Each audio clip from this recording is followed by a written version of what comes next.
Hello, my friends. It's Ranger Russ from the Meigs Point Nature Center. Just wanted to let everyone know I'm going to start up these programs Thursdays at 11. I know last week I messed up and said Wednesday, so I'm doing one today. I'll do one tomorrow as well. But today we're going to talk about the Orange Lobster. Now, I did a little short program on the Orange Lobster a few weeks ago, but I wanted to do another one because our Orange Lobster molted. That is the exoskeleton left behind by the lobster after it's shed. Okay, so that lobster came out of that shell. So we're going to talk specifically about molting and why lobsters need to do it, how long it takes, things like that. But first, we need to understand what an exoskeleton is. And if you think of an exoskeleton as external skeleton, so our skeleton is inside of us, all of the rigid parts are inside of us. For the lobster, the rigid, stiff parts are outside of them. Think of it like Iron Man. Iron Man has a nice suit of armor, and it covers the entire outer part of his body. The lobster has a nice suit of armor, and it covers, in this case, this is a male, covers the outside of his armor, or his body. So, that is what an exoskeleton is, and an exoskeleton does not grow as the lobster grows, which means when it's time for this lobster to get larger, it needs to shed its exoskeleton. And the way it does that, we're going to move this shed over here. See how good my balance is. All right, so this is the exoskeleton. You can see this here. So what happens is the lobster will split its body and begin to withdraw all of its parts. So its claws, its antenna, the legs all have to be pulled out, the tail, and leave this behind. Now the lobster is soft. Now that under skin that they have under there, that develops before they start to shed. Before the shedding process, they start to do that. You can actually sometimes tell if a lobster's getting ready to shed because, number one, their shell will get a bit darker. But if they had lost a limb, they can regenerate. If they had lost a limb, you might see a nub starting to grow out there. That tells you you're getting close to a shed.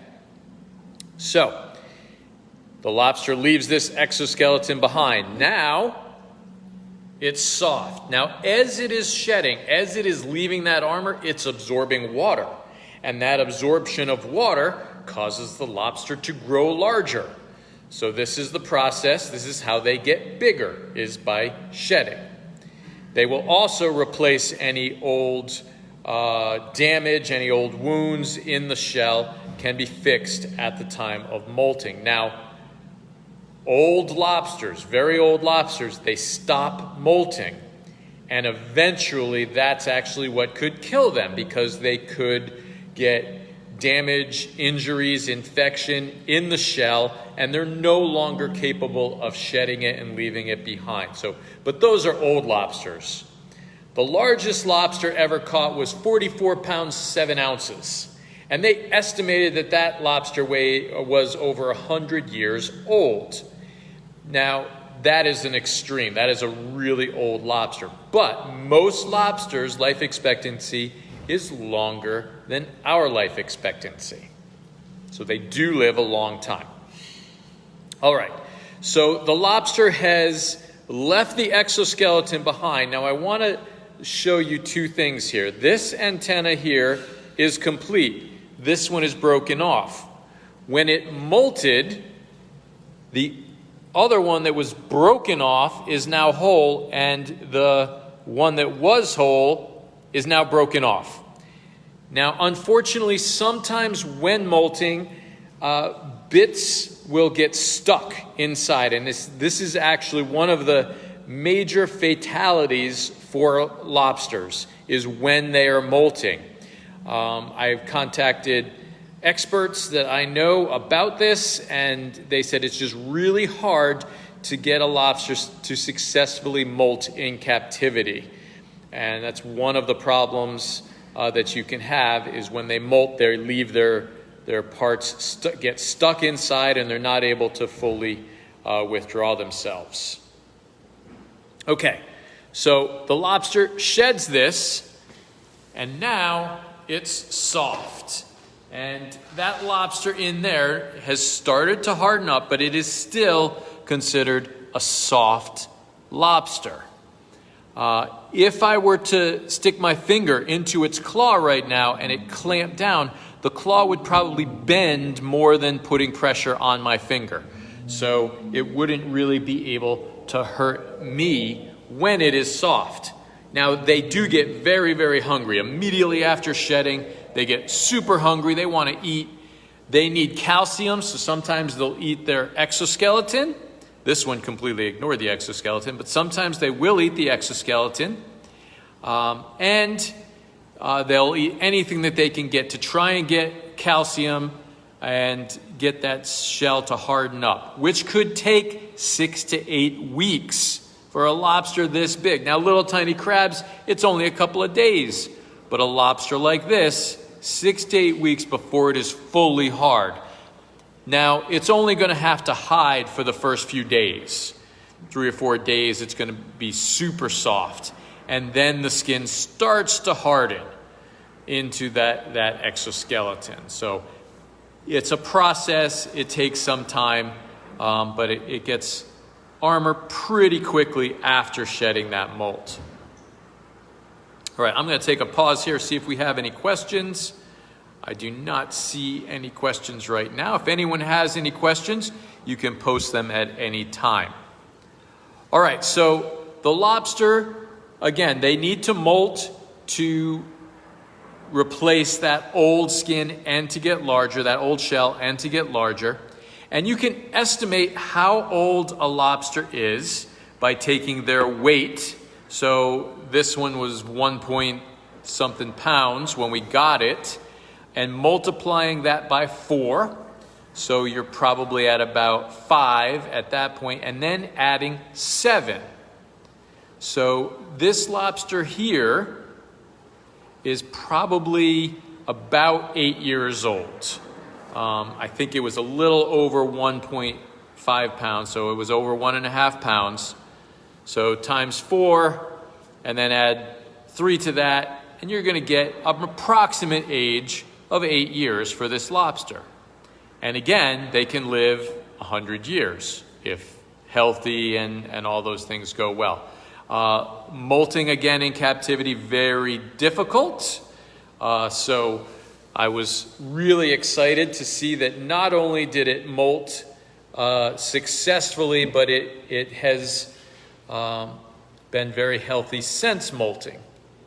All right, one of the things I want to talk about is the claws. So I've talked about this in other episodes, and if you want to go back and see other episodes on lobsters, you can go to meigspointnaturecenter.org's virtual learning center and see the programs on lobsters. But they have 2 different claws.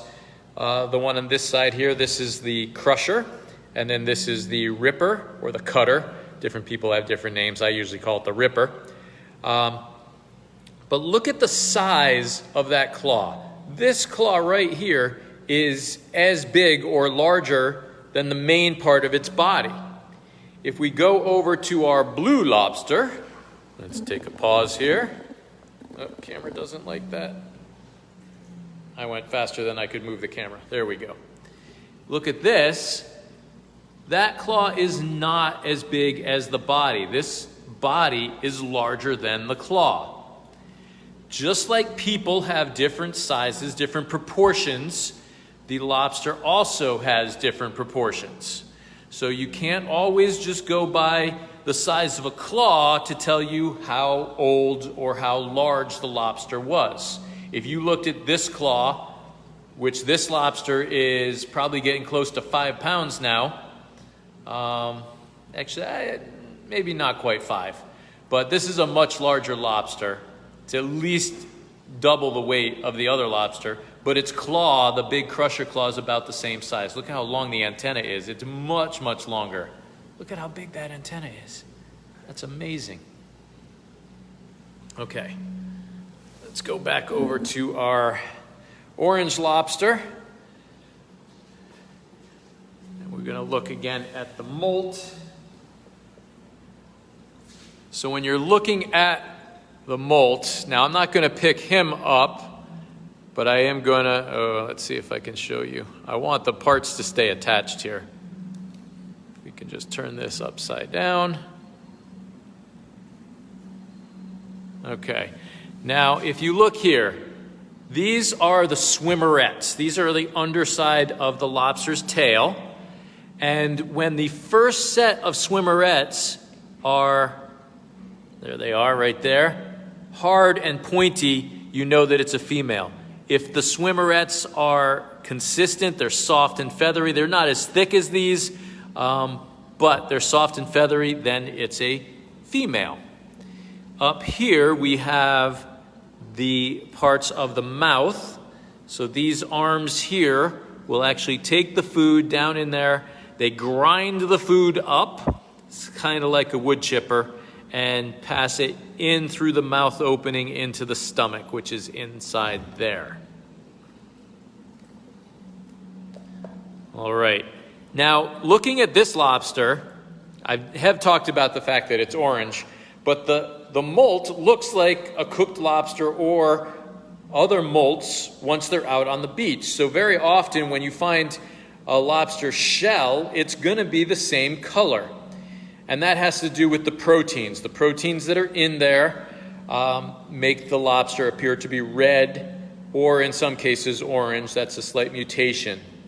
When the pigment goes away, which the pigment is not heat stable, I did talk about this, it's not heat stable, so when that pigment goes away, all lobsters will turn this color. So when you cook them or leave them out on the beach, the pigment goes away and they turn to this orangey color. But our lobster is naturally that orangey color. And there he is. All right, I think that covers lobster molting.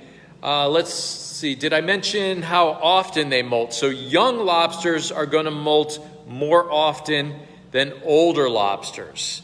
And that doesn't mean that they molt a lot when they're very small. So they start out planktonic. You can't even see them without a microscope.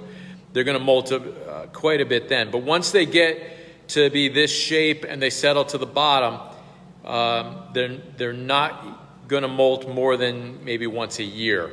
Again, as they get older, they molt less often, and then at a certain point, they will not molt at all. It's the first 20 years that they molt pretty regularly, and then they could stop molting completely, or they just molt very, very rarely.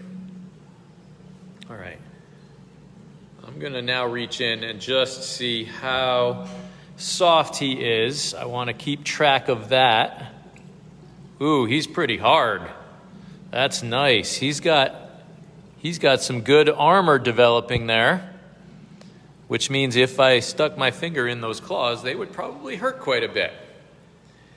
So we're still going to give him a little while before we have to put the claws on, and we do have to, put the rubber bands on his claws. We do have to put the rubber bands on because he will devastate this tank. We will not be able to have anything except him. Lobsters were, for many years, considered scavengers. They are much more predatory than they were given credit for. So he will stalk and eat every shell in here, and when eventually he will start catching the fish, he'll eat those as well. So we will have to put those rubber bands on. I was not able to film the molt, so we came in the morning and the molt was there, and he was separate from the molt, so he did it successfully.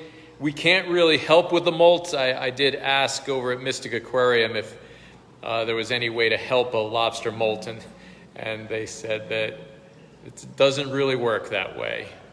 If they're leaving their parts behind, can't really help them with it.